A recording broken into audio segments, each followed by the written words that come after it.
Всем привет! Хочу познакомить вас с чудом, которое у меня растет.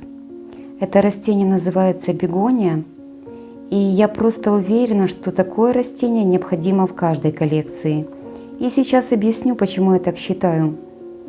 Не зря эта бегония называется вечно цветущей, потому что цветет она постоянно. С момента маленького череночка, когда впервые появляются цветки, цветение непрерывное и очень обильное. Моя бегония цветет махровыми цветами, а вот сейчас, в зимнее время, получился такой неожиданный сюрприз. Рядом с махровыми цветами на одних и тех же соцветиях появились совершенно простые цветочки. Вот, видно? Я знакома с подобным явлением на растениях, но с таким цветением на бегонии я лично сталкиваюсь впервые. Получается, что вечно цветущая бегония с махровыми цветами в любой момент может процвести и простыми цветочками. Вот такой сюрприз. Бегония очень быстро нарастает. И вот моя, например, уже не просто наросла и достаточно вытянулась. Начинает заваливаться, и самое время произвести обрезку. И бегония опять будет красивым компактным кустиком. Обрезать можно смело на любой высоте и в таком количестве, которое вы считаете необходимо. Ориентируйтесь строго по кустику, какой вам нравится, каким вы хотите видеть свое растение. Смотрите, чтобы он был компактным и не разваливался. Веточки срезаем над листиками. Сейчас покажу вам. Вот так над листиками. Места срезов ничем обрабатывать не нужно. Они самостоятельно хорошо подсохнут. С одного кустика за одну обрезку можно получить много черенков.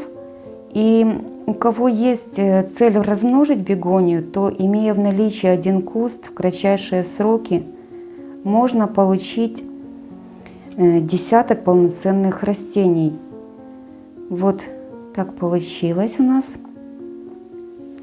И даже вот такой молоденький, тоненький череночек без проблем укореняется. Все черенки, которые я укореняю в воде, я укореняю в кипяченой, теплой воде. Если есть в наличии, то можно еще добавить корнеобразователь, буквально на кончике зубочистки, совсем немножечко. Подсушиваем черенок, помещаем в стаканчик и ставим в теплое и светлое место. Прошло 20 дней, веточки заметно подросли уже, нарастают новые молоденькие листики и уже даже завязываются бутончики у нас. Хотя на улице зима и стоят на данный момент вазончики на холодном подоконнике, тем не менее кустики нарастают очень быстро. Видите, каких красавиц они превратились. Хорошие, пышненькие. Так, с момента обрезки прошел месяц.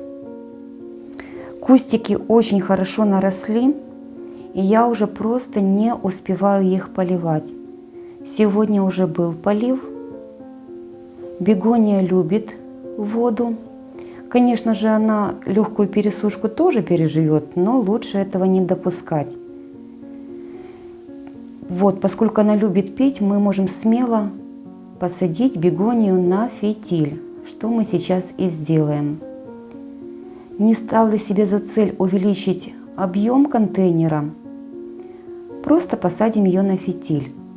Вниз добавляем совсем немного грунта, укладываем фитиль колечком.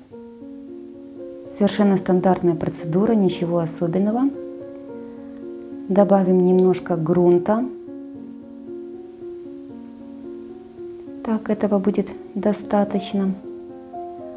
Сейчас аккуратненько извлечем нашу бегонию. У меня там был дренаж хороший, посмотрим, как корешки себя чувствуют.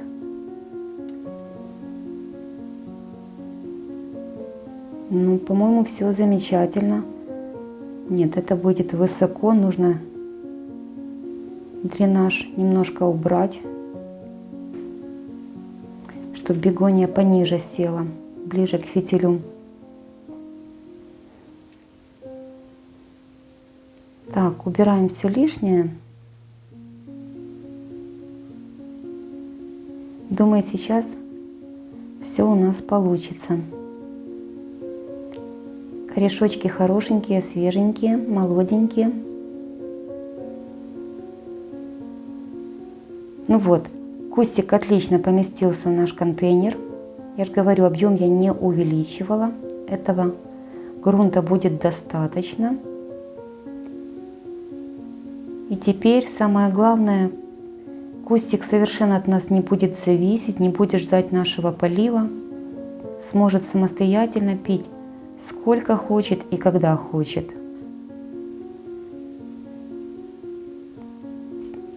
Вот такой горшочек, поместим его. Добавим немножечко грунта сейчас сверху. Совсем немного, чтобы обновить поверхность грунта. Будет достаточно.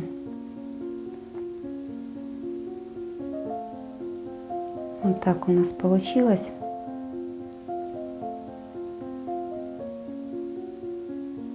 Специально удобрениями никакими я не поливаю бегонию.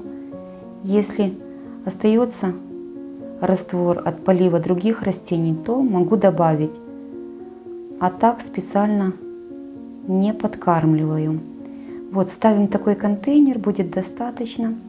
Все точно тоже проделаем со вторым кустиком.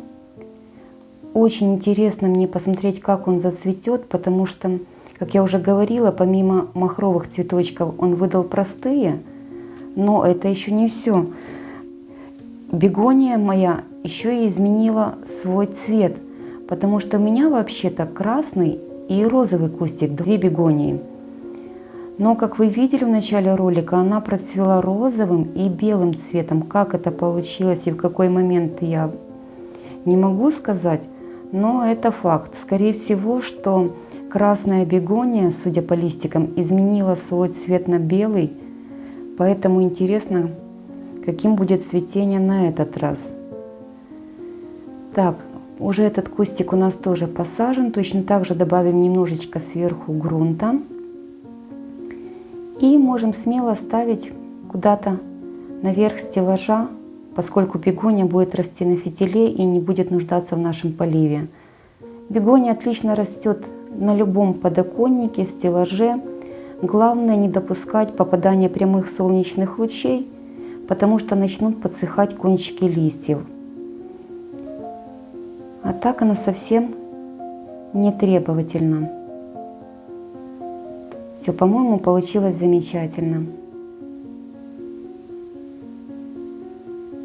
Я думаю, что, имея в наличии такие кустики, вы будете довольны. Постоянное цветение, никакого особого ухода. И, конечно же, она будет нас радовать. Рекомендую